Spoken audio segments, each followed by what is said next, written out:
In 2004, a man named Dennis Haymon stepped outside a Missouri prison gate after serving more than 25 years for murder, then surprised people by heading toward a small church in North St. Louis rather than returning to the street corners where his name once rang loud. Older residents across neighborhoods near Cass Avenue, Jefferson Avenue, plus the old Pruitt-Igoe grounds still remembered the violent heroin era during the 1970s when gunfire echoed through the north side while rumors circulated about dealers moving heavyweight throughout the city. Dennis Haymon once stood among the most feared heroin suppliers around St. Louis. Yet, here he was carrying a Bible under his arm while greeting pastors who waited nearby, which left longtime observers wondering how a man linked with shootings, prison riots, plus deadly rivalries ended up preaching about redemption. That question makes sense only after stepping back toward the beginning of Dennis Haymon's life in St. Louis, since the roots of his story reach far beyond the prison gate where he walked free that afternoon. Dennis Haymon entered the world in St. Louis during the late 1940s under circumstances that sounded rough even for a struggling city neighborhood, since his mother, Marie, faced severe complications during labor, while doctors feared that both parent plus child might not survive the delivery. According to Haymon's later memoir, titled From Guns to Redemption, physicians reportedly warned Marie Haymon that a narrow pelvis could end her life during childbirth, yet she insisted that doctors focus on saving the baby first while enduring more than 12 painful hours before finally delivering a son who survived against serious odds. That difficult birth later became part of the legend surrounding Dennis Haymon, since friends often repeated that the man entered the world fighting through danger long before heroin, prison walls, or gang wars appeared in his life. The Haymon family lived inside the notorious Pruitt-Igoe housing complex on St. Louis's north side, a massive public housing development completed during the mid-1950s that originally promised modern living for working families, yet soon became known nationwide for crime, neglect, plus broken infrastructure. Dennis grew up among concrete towers where elevators frequently stopped working, stairwells collected graffiti, plus hallways echoed with arguments between neighbors struggling through poverty, which forced children to learn survival instincts early while navigating dangerous corners inside the complex. Both of Dennis Haymon's parents were blind, which meant the boy often moved around the neighborhood handling errands for adults while absorbing lessons from older hustlers who gathered around dice games near the buildings. Inside Pruitt-Igoe, many young boys found street activity more practical than classroom lessons, since overcrowded schools around the north side struggled to keep students focused while unemployment pushed families deeper into desperation. Dennis started shining shoes, selling newspapers, plus running errands for gamblers who needed someone quick to move cash across the courtyard, while watchful lookouts scanned for patrol cars rolling past the housing towers. Those small hustles introduced him to the rhythm of street money early, since every roll of dice or quick handoff taught him that profit often moved faster outside school hallways than inside them. Children inside the complex also learned one rule early about police presence, since older teenagers warned them to scatter whenever squad cars rolled into the parking lots surrounding Pruitt-Igoe's tall buildings. Dennis later recalled how kids would immediately disappear whenever officers approached, which planted a deep suspicion toward authority figures that stayed with him long after childhood ended. That environment shaped how young Dennis viewed the world, yet the moment that truly shifted his attention toward the underground economy arrived when he witnessed heroin for the first time. Around 1961, Dennis Haymon was 8 years old when curiosity pulled him toward a maintenance room inside Pruitt-Igoe, where two older men sat quietly preparing something that looked strange to a child passing through the hallway. Dennis later described how he hid behind a doorway while one man named Irvin Kent tied a cloth around another man's arm before pushing a syringe into a vein, which caused the user to sweat heavily while breathing slowly during the injection. Watching that moment left young Dennis both uneasy plus strangely fascinated, since the transformation on the man's face suggested that the substance carried unusual power, even though adults quickly chased him away after spotting the boy nearby.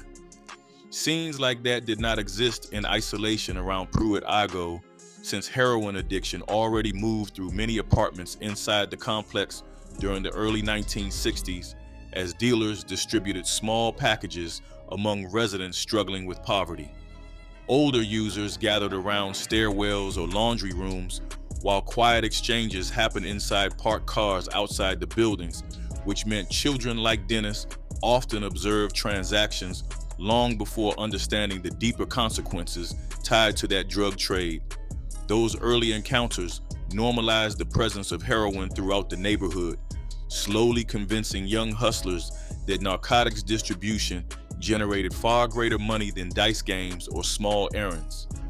As Dennis entered his teenage years during the mid-1960s, the hustle around him expanded beyond simple street chores into broader underground activity where teenagers ran packages for older dealers operating across North St. Louis.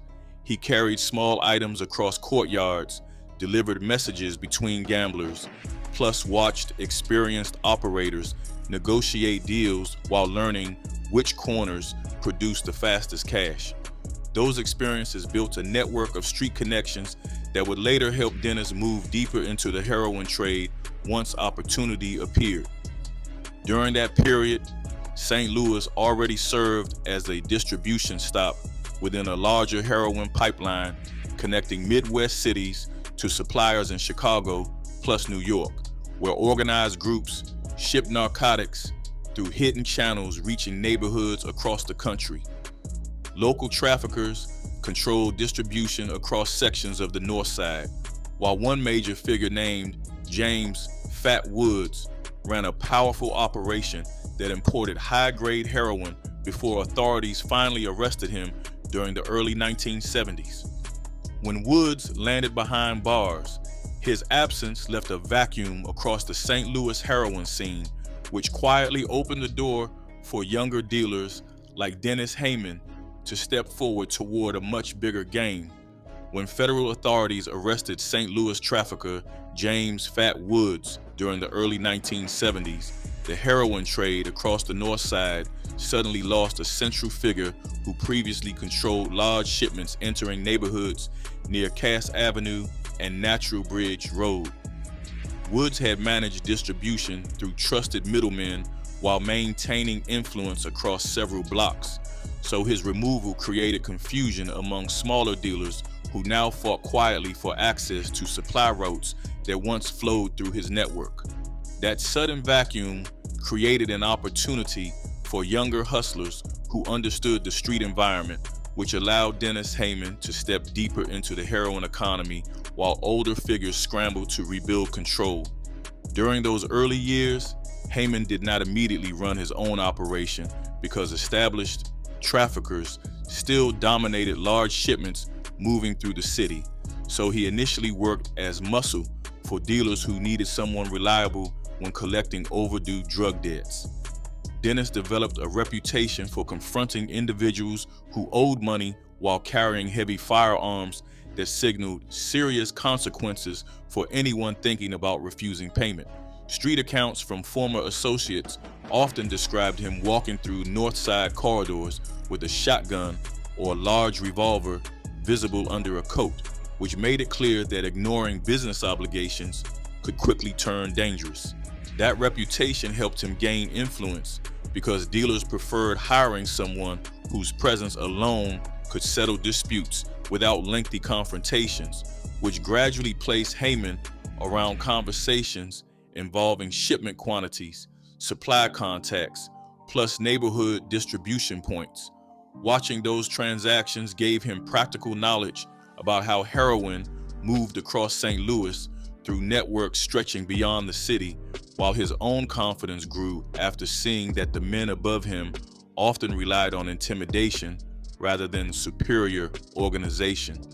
With those lessons absorbed, Dennis began recruiting trusted individuals from Pruitt-Igoe plus surrounding housing projects who could quietly deliver packages while avoiding attention from police patrols.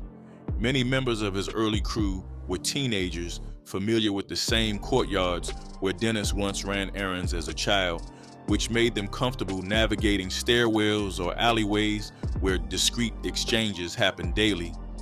Those young couriers transported small quantities between stash apartments, while street sellers handled transactions on corners across neighborhoods like Jeff Vanderloo and Hyde Park.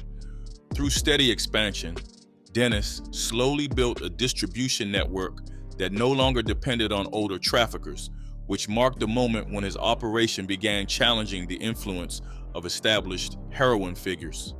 People across the North Side started describing Dennis Haymon in mixed terms because some neighbors appreciated how he shared money during hard times, while others warned that crossing him could bring serious consequences. Friends remembered him handing out cash to struggling families, while rival dealers remembered the same man confronting opponents with calm confidence that often ended disputes quickly.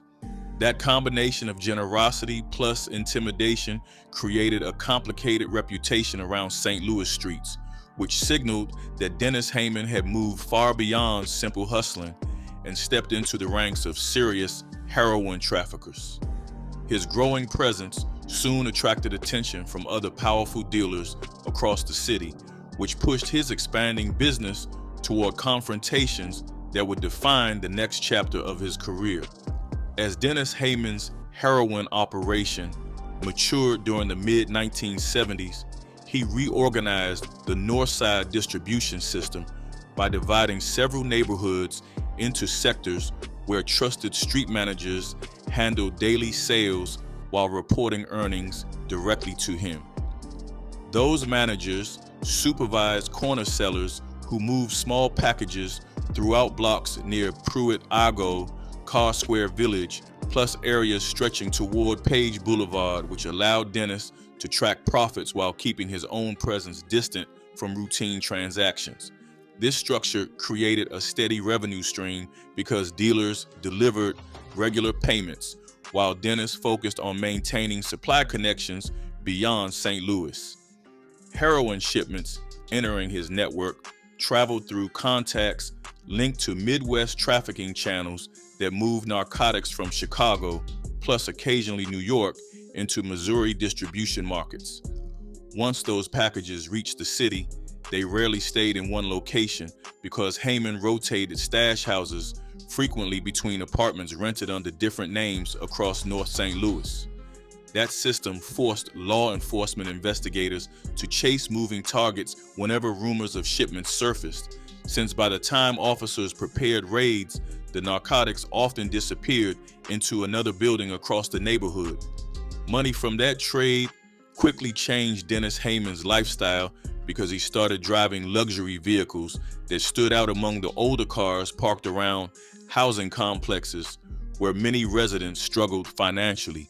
Witnesses frequently recalled seeing him arrive in Cadillacs or other expensive automobiles while wearing tailored suits plus gold jewelry that signaled a level of wealth rarely visible around those blocks.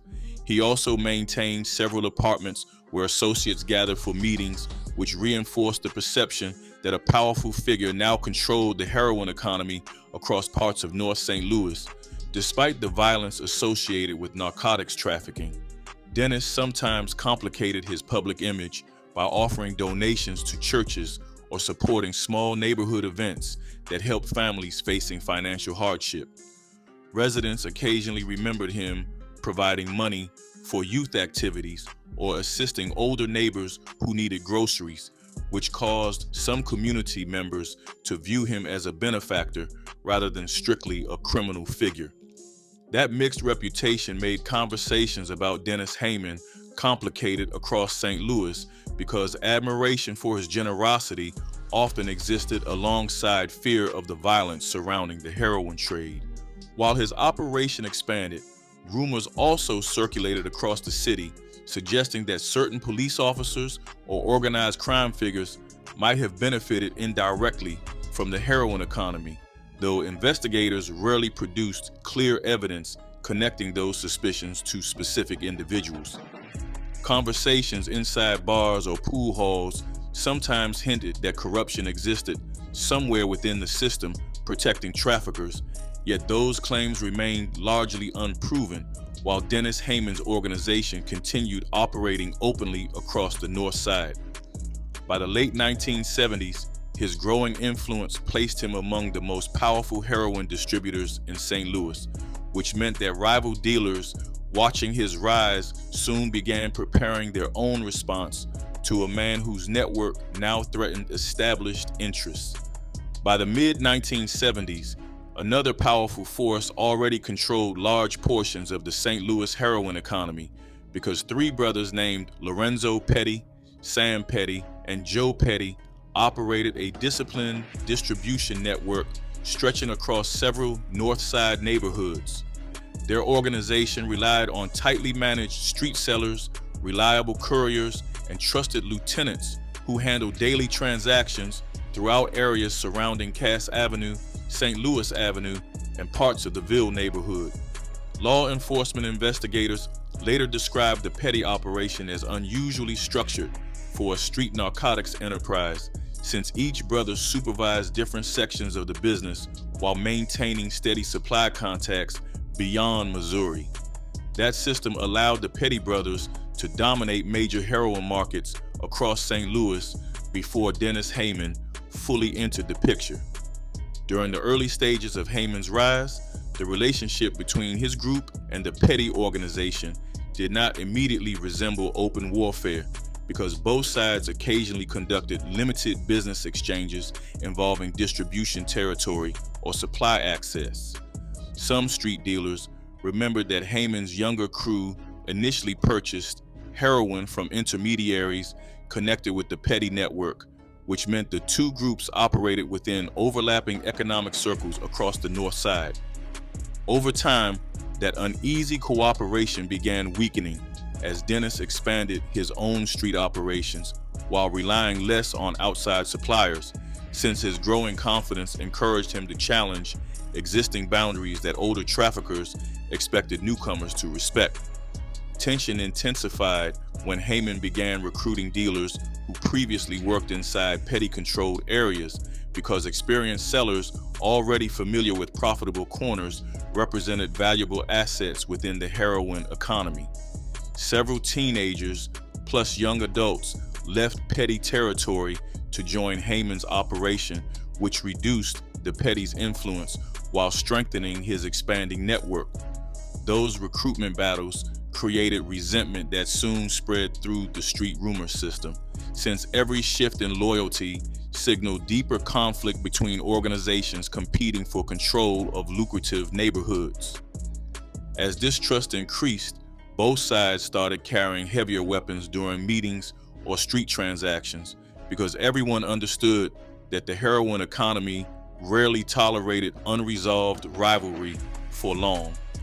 Residents living near the contested blocks began noticing unfamiliar cars circling neighborhoods late at night while armed men gathered around apartment entrances discussing territory disputes.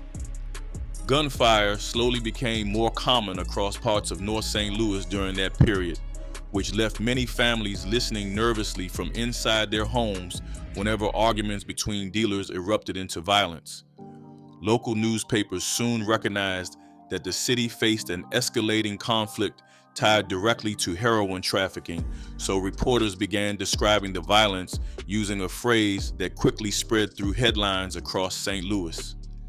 Journalists called the growing feud the Heroin War, since shootings linked to rival traffickers appeared regularly in police reports while detectives struggled to contain the expanding bloodshed. That label captured the atmosphere, gripping several North Side neighborhoods where dealers competed for dominance, which set the stage for a killing that would push the conflict into an even darker chapter. One of the most feared figures connected with earlier heroin operations in St. Louis was a man named Earl "Killer" Williams, whose nickname reflected a reputation for violence earned through years working as muscle for established traffickers. Williams reportedly served as an enforcer, protecting heroin shipments plus intimidating rivals during the early stages of the North Side drug economy, which made him a well-known presence among dealers operating across the city. In 1976, that reputation ended suddenly when Earl Williams was shot outside a neighborhood community center in North St. Louis following an encounter linked to ongoing tensions within the heroin trade.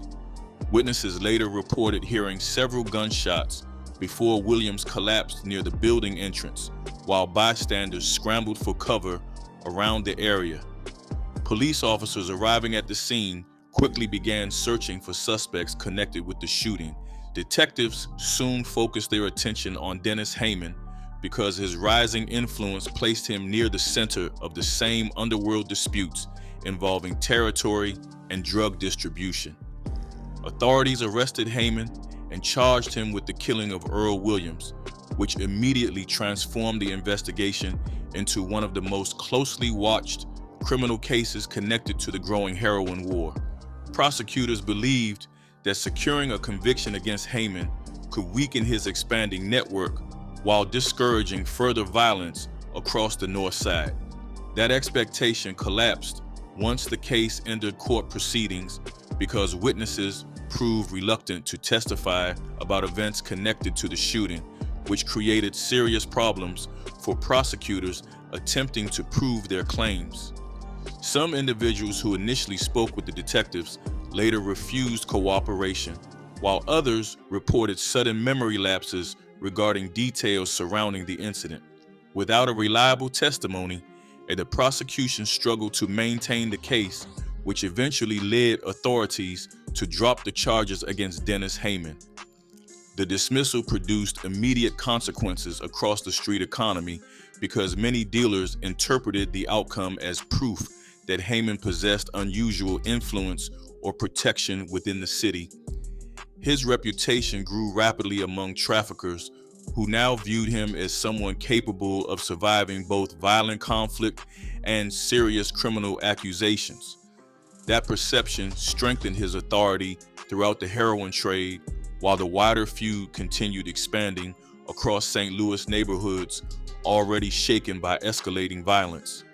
By the late 1970s, the heroin conflict between Dennis Haymon's organization and the Petty brothers had turned large sections of North St. Louis into something that felt closer to a battlefield than a neighborhood.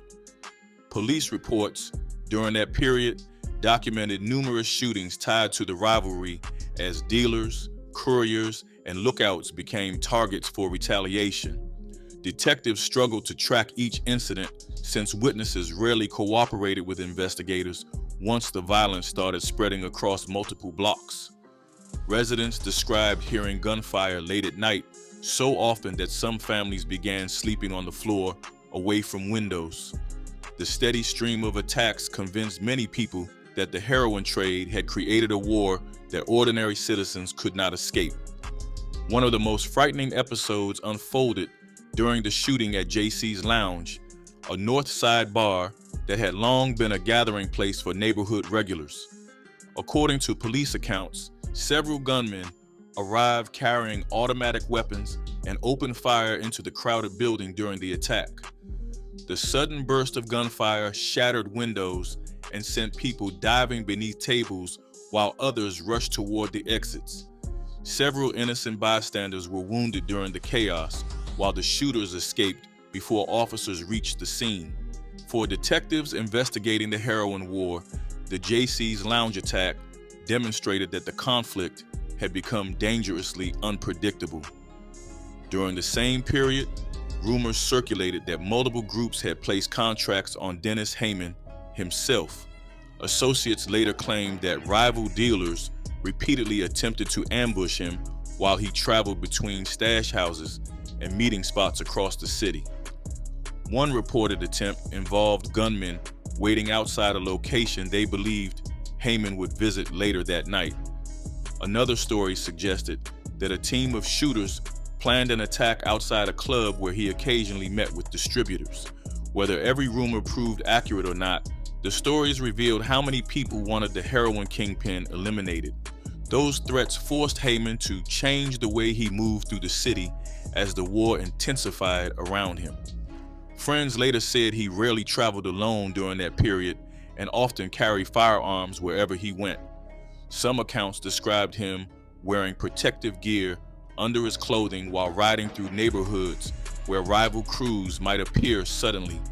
Even routine meetings with dealers involved lookouts positioned nearby in case an ambush unfolded. That constant tension created a life defined by suspicion, where every unfamiliar car or stranger on the block could signal danger. Meanwhile, the surrounding community tried to respond as best as possible while violence spread through their neighborhoods. Residents organized informal watch groups and began reporting suspicious activity to police more frequently. Churches and community leaders held meetings urging young men to stay away from the heroin trade that fueled the conflict. Despite those efforts, the shootings continued as the feud deepened between the rival organizations. Eventually, the chaos surrounding the drug war would intersect with a single murder investigation that finally placed Haymon in the center of a courtroom. The event that ultimately ended Dennis Haymon's reign began with the killing of Jerome Brown in 1978. Brown had been sitting inside a car when gunfire erupted, leaving him fatally wounded before emergency responders could save him.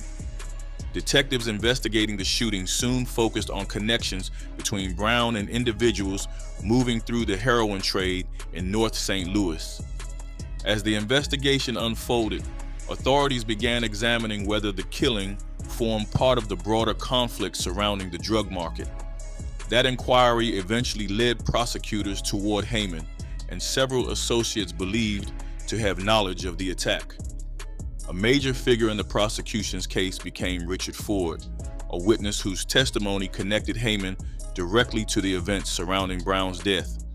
Ford told investigators that he had knowledge about the planning and circumstances of the shooting. Prosecutors relied heavily on his statements during the trial, since physical evidence alone did not fully explain who organized the killing. His testimony gave jurors a narrative describing how the violence tied back to the heroin operations dominating parts of the city. Throughout the proceedings, the courtroom often focused on whether Ford's account could be trusted. Haymon's defense team attacked Ford's credibility by arguing that the witness had strong incentives to cooperate with authorities. Attorneys suggested that Ford hoped to receive favorable treatment in his own legal problems by helping prosecutors build their case. They questioned inconsistencies within his statements while attempting to convince jurors that the testimony could not be relied upon without skepticism. The defense also emphasized the chaotic environment surrounding the heroin war, where rumors and accusations spread quickly. By presenting that argument, they hoped to create reasonable doubt about Haymon's direct involvement in Brown's murder. Another complication emerged when allegations surfaced involving police officer Tommy Dentman. Investigators later discovered claims that Dentman had participated in a bribery scheme connected to the case. According to court records, certain individuals attempted to influence witness testimony through payments or promises of assistance. Those revelations introduced another layer of controversy surrounding the investigation. Defense attorneys used the corruption allegations to argue that the prosecution's case had been compromised by misconduct. Despite those disputes, the trial concluded with a decisive outcome in 1979. Jurors convicted Dennis Haymon of second-degree murder in connection with Jerome Brown's death.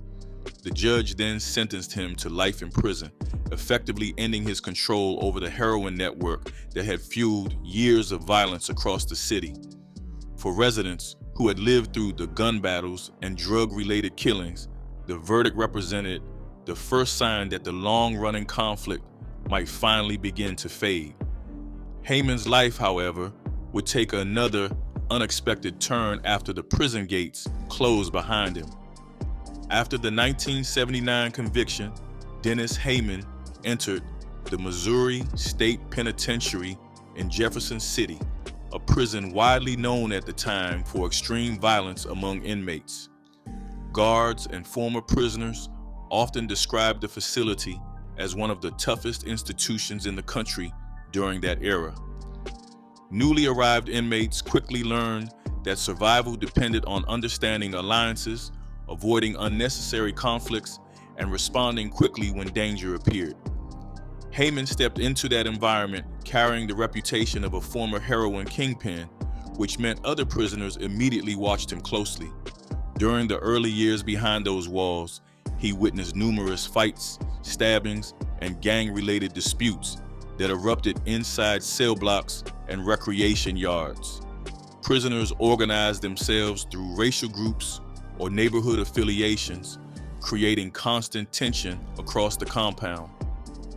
Haymon later explained that survival required discipline and awareness, since sudden violence could erupt over small disagreements. Rather than drawing attention to himself, he began observing how conflicts developed between different groups of inmates. Those experiences slowly pushed him into situations where he sometimes helped calm arguments before they escalated further. That role eventually expanded as other prisoners noticed his ability to speak with people from different backgrounds inside the facility. His reputation for negotiating disputes gave him influence among inmates who otherwise rarely trusted one another. Yet the moment that changed his direction occurred after he survived a stabbing incident that left him seriously wounded. While recovering from that attack, he began reflecting on the choices that brought him into the prison system. During that period, Haymon started attending Bible study sessions organized by other inmates. Over time, those meetings developed into regular discussions about faith, responsibility, and personal change. He gradually began speaking during the gatherings and later helped lead small prayer groups inside the prison.